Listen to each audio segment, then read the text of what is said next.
ఇగో ఈ తిత్తిభం యొక్క గుడ్లు సముద్రుడు ఎత్తుకుపోయాడు. దాంతో కోపం వచ్చి మేమందరం సముద్రాన్ని కప్పెట్టేస్తున్నాం. ఎప్పటికి కప్పెడతారు? ఎప్పటికి కప్పెడతామో మా ప్రయత్నం మాత్రం ఆపం.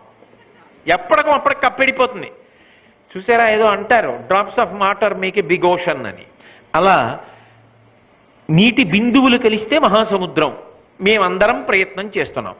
శ్రీ మహావిష్ణువు ఆశ్చర్యపోయారు. మీ సంకల్ప శుద్ధి చాలా గొప్పది, ఎంత గొప్ప ప్రయత్నం చేస్తున్నారు అని సముద్రుణ్ణి పిలిచారు. ఆ తిత్తిభం యొక్క గుడ్లు ఇచ్చేసేయమన్నారు. దాని గుడ్లు ఇచ్చేసేది. ఇక్కడ ఉంచకు, అది సముద్ర లక్షణం, తీసుకెళ్లి చక్కగా వేరే చోట పెట్టుకుని పొదిగి పిల్లల్ని చేసుకో అని సముద్రుడికి తిత్తిభానికి సంధి చేశారు. పక్షులన్నీ సంతోషంగా వెళ్ళిపోయి. ఏదైనా సముద్రుణ్ణి పిలిపించి సముద్రంలోకి వెళ్ళిపోయిన గుడ్లు తెచ్చుకుందా లేదా ఓ తిత్తిభం? లక్ష్యాన్ని పెట్టుకుని కష్టపడి పని చెయ్యాలి. లక్ష్యం పెట్టుకోవడం చాలా తేలిక